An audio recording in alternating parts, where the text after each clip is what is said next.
ರಾಜ್ಯ ರಾಜಕೀಯದಲ್ಲಿ ಕ್ಷಿಪ್ರ ಕ್ರಾಂತಿ ಶುರುವಾಗಿದೆ.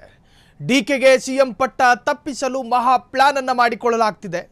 ಕೇಂದ್ರ ಸಚಿವರನ್ನ ಭೇಟಿಯಾದಂತಹ ಕರ್ನಾಟಕದ ಮಿನಿಸ್ಟರ್ಗಳು ಡಿಕೆಶಿಯನ್ನ ಅಧಿಕಾರದಿಂದ ದೂರವಿಡಲು ಮಹಾನ್ ನಾಯಕನೊಬ್ಬ ಪ್ಲಾನ್ ಮಾಡಿಕೊಂಡಿದ್ದಾರೆ ಎಂದು ಹೇಳಲಾಗ್ತಾ ಇದೆ. ಇದು ನಿಮ್ಮ ಫ್ರೀಡಂ ಟಿವಿಯ ಮಾಸ್ಟರ್ ಎಕ್ಸ್ಕ್ಲೂಸಿವ್ ಆದಂತಹ ಸ್ಟೋರಿ. ಹಾಗಾದ್ರೆ ಡಿಕೆ ಶಿವಕುಮಾರ್ ಅವರನ್ನ ಅಧಿಕಾರದಿಂದ ದೂರವಿಡೋದಕ್ಕೆ ಮಹಾನ್ ವ್ಯಕ್ತಿ ಪ್ಲಾನ್ ಮಾಡಿಕೊಂಡಿದ್ದಾರೆ. ಹಾಗಾದ್ರೆ ಆ ಮಹಾನ್ ಯಾರು? ಇದು ನಿಮ್ಮ ಫ್ರೀಡಂ ಟಿವಿ. ಈ ಕ್ಷಣ, ಈ ಘಳಿಗೆ we are going to break. ರಾಜ್ಯ ರಾಜಕೀಯದಲ್ಲಿ ಇದೊಂದು ತರಹದ ಕ್ಷಿಪ್ರ ಕ್ರಾಂತಿ. ಒಂದು ಕಡೆ ಸಿಎಂ ಸ್ಥಾನಕ್ಕಾಗಿ ಜಟಾಪಟಿ, ಮತ್ತೊಂದು ಕಡೆ ಕೆಪಿಸಿಸಿ ಸ್ಥಾನ ನನಗೆ ಸಿಗಲಿ ಅಂತ ಹೇಳಿ ಒಂದಷ್ಟು ಆಸ್ಪರೆಂಟ್ಗಳು ಅರ್ಥಾತ್ ಆಕಾಂಕ್ಷಿಗಳು. ಈ ಎಲ್ಲ ಬೆಳವಣಿಗೆಗಳ ನಡುವೆ ಹನಿ ಟ್ರಾಪ್ ಎನ್ನುವಂತಹ ವಿಚಾರ. ಹನಿ ಟ್ರಾಪ್ ಕೂಡ ಕೆಲವೊಂದು ವಿಚಾರದಲ್ಲಿ ಅವರನ್ನ ದುರ್ಬಲ ಮಾಡಬೇಕು ಎನ್ನುವಂಥ ವಿಚಾರದಲ್ಲಿ ಹನಿ ಟ್ರಾಪ್ ಎನ್ನುವಂಥ ಭೂತವನ್ನು ಪ್ರಯೋಗ ಮಾಡಲಾಗಿತ್ತು ಎನ್ನುವಂಥ ಚರ್ಚೆ.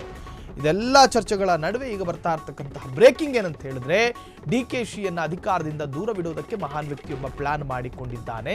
ಅದರ ಭಾಗವಾಗಿ ಸಾಕಷ್ಟು ಪ್ರಯೋಗಗಳು ಕೂಡ ನಡೀತಾ ಇದೆ. ದೂರಲ್ಲಿ ಕೂತು ಚರ್ಚೆಗಳಾಗ್ತಾ ಇದೆ. ರಾಜ್ಯ ರಾಜಕೀಯದಲ್ಲಿ ಇದು ಒಂದು ರೀತಿಯ ಕ್ಷಿಪ್ರ ಕ್ರಾಂತಿಗೆ ಕಾರಣವಾಗುತ್ತೆ. ಡಿಕೆಗೆ ಸಿಎಂ ಪಟ್ಟ ತಪ್ಪಿಸಲು ಮಹಾ ಪ್ಲಾನ್. ಕೇಂದ್ರ ಸಚಿವರನ್ನ ಭೇಟಿಯಾದ ಕರ್ನಾಟಕದ ಮಿನಿಸ್ಟರ್ ಡಿಕೆಶಿಯನ್ನ ಅಧಿಕಾರದಿಂದ ಹೇಗಾದ್ರೂ ಮಾಡಿ ದೂರ ಇಡಬೇಕು ಎನ್ನುವಂತಹ ಒಂದು ಉದ್ದೇಶವೇ ಆ ಪ್ಲಾನ್ನಲ್ಲಿ ಅಡಗಿದೆ. ಇದು ನಿಮ್ಮ ಫ್ರೀಡಂ ಟಿವಿಯ ಮಾಸ್ಟರ್ ಎಕ್ಸ್ಕ್ಲೂಸಿವ್ ಆದಂತಹ ಸ್ಟೋರಿ. ಹಾಗಾದ್ರೆ ಯಾವ ಪ್ರಯೋಗಗಳಾಗ್ತಾ ಇದೆ? ದೆಹಲಿಯಲ್ಲಿ ಒಂದಾಗ್ತಿದ್ದಾರೆ ಡಿಕೆಶಿ ವಿರೋಧಿಗಳು. ದೆಹಲಿಯಲ್ಲಿ ಎಚ್ಡಿಕೆ ಸತೀಶ್ ಜಾರಕಿಹೊಳಿ ಮೀಟ್ ಆಗಿದ್ದಾರೆ. ಅದಕ್ಕೆ ಕಾರಣ ಏನು ಅನ್ನೋದು ಗೊತ್ತಿಲ್ಲ. ತಡರಾತ್ರಿ ಊಟದ ನೆಪದಲ್ಲಿ ರಹಸ್ಯ ಮೀಟಿಂಗ್. ದೆಹಲಿ ಪ್ರವಾಸದಲ್ಲಿರುವಂತಹ ಸಚಿವ ಸತೀಶ್ ಜಾರಕಿಹೊಳಿ ಕೇಂದ್ರ ಸಚಿವ ಎಚ್.ಡಿ. ಕುಮಾರಸ್ವಾಮಿಯನ್ನ ಭೇಟಿಯಾದಂತಹ ಸತೀಶ್ ಜಾರಕಿಹೊಳಿ ಲೋಕೋಪಯೋಗಿ ಸಚಿವ. ದೆಹಲಿಯಲ್ಲಿ ಜೆಡಿಎಸ್ ನಾಯಕನ ಜೊತೆ ಕೈ ಜೋಡಿಸಿದಂತಹ ಕೈ ನಾಯಕ. ರಾತ್ರಿ ನಡೆದ ಸೀಕ್ರೆಟ್ ಸಭೆಯಲ್ಲಿ ನಡೆದಂತಹ ಮಾತುಕತೆ ಹಾಗಾದ್ರೆ ಏನು? ಫ್ರೀಡಂ ಟಿವಿ ಬಿಚ್ಚಿಡ್ತಿದೆ ಆ ಮಹಾನ್ ನಾಯಕನ ಪ್ಲಾನ್ ಬಗ್ಗೆ. ದೆಹಲಿಯಲ್ಲಿ ಒಂದಾಗ್ತಿದ್ದಾರೆ ಡಿಕೆಶಿ ವಿರೋಧಿಗಳು. ಹಾಗಾದ್ರೆ ಈ ಒಂದು ರಹಸ್ಯ ಭೇಟಿಯ ಹಿಂದೆ ಡಿಕೆ ಶಿವಕುಮಾರ್ ಅವರನ್ನ ಅಧಿಕಾರದಿಂದ ದೂರ ಇರಿಸಬೇಕು ಎನ್ನುವಂಥ ಎಲ್ಲ ತರಹದ ಷಡ್ಯಂತ್ರ ನಡೀತಾ ಇದೆಯಾ? ಕಾಂಗ್ರೆಸ್ನಲ್ಲಿ ಎರಡು ಬಣಗಳು ಬಹಳಷ್ಟು ಆಕ್ಟಿವ್ ಆಗಿ ಕೆಲಸ ಮಾಡ್ತಾ ಇದೆ. ಒಂದು ಸಿದ್ದರಾಮಯ್ಯರ ಬಣ, ಮತ್ತೊಂದು ಡಿಕೆ ಶಿವಕುಮಾರ್ ಅವರ ಬಣ. ಸಿದ್ದರಾಮಯ್ಯರ ಬಣದಲ್ಲೂ ಕೂಡ ಬಲಾಢ್ಯ ಸಚಿವರಿದ್ದಾರೆ. ಇನ್ನು ಡಿಕೆ ಶಿವಕುಮಾರ್ ಅವರ ಬಣದಲ್ಲೂ ಕೂಡ ಅತ್ಯಂತ ಬಲಾಢ್ಯರು ಸಚಿವರಾಗಿದ್ದಾರೆ. ಈ ಎರಡು ಬಣಗಳ ನಡುವೆ ತಟಸ್ಥ ಬಣವೊಂದು ಇದೆ. ಆ ತಟಸ್ಥ ಬಣಕ್ಕೆ ಡಿಕೆ ಶಿವಕುಮಾರೂ ಬೇಕು, ಸಿದ್ದರಾಮಯ್ಯನವರೂ ಬೇಕು.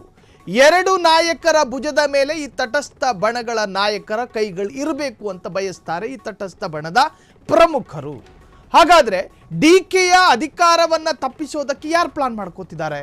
ಒಂದೋ ಸಿದ್ದರಾಮಯ್ಯರ ಬಣವಾಗಿರಬೇಕು ಅಥವಾ ತಟಸ್ಥ ಬಣವಾಗಿರಬೇಕು. ಆದರೆ ಇದಕ್ಕೆ ವಿಪರೀತ ಅನ್ನಿಸೋ ರೀತಿಯಲ್ಲಿ ಒಬ್ಬ ನಾಯಕ ಕೇಂದ್ರ ನಾಯಕರನ್ನ ಭೇಟಿಯಾಗಿದ್ದಾರೆ. ಜೊತೆಗೆ ಕೇಂದ್ರ ನಾಯಕರ ಜೊತೆ ಸುದೀರ್ಘವಾದಂತಹ ಚರ್ಚೆ ಮಾಡಿದ್ದಾರೆ. ಆ ಚರ್ಚೆ ಸಾಮಾಜಿಕ ಚರ್ಚೆಯಲ್ಲ, ಆ ಚರ್ಚೆ ಲಿಟ್ರಲಿ ಅಕ್ಷರಶಃ ರಾಜಕೀಯ ಚರ್ಚೆ.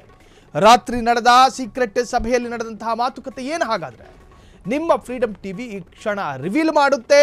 ಫ್ರೀಡಂ ಟಿವಿ ಬಿಚ್ಚಿಡ್ತಾ ಇದೆ ಡಿಕೆ ವಿರುದ್ಧದ ಆಪರೇಷನ್ ಸತ್ಯ. ಡಿಕೆಶಿಯನ್ನ ಸಿಎಂ ಆಗದಂತೆ ತಡೆಯಲು ನಡೆದಿದೆ ಮಹಾ ಪ್ಲಾನ್. ಸಿದ್ದರಾಮಯ್ಯ ಕೆಳಗಿಳಿದ್ರು, ಡಿಕೆಶಿಗೆ ಅವಕಾಶ ಕೊಡಬಾರದು.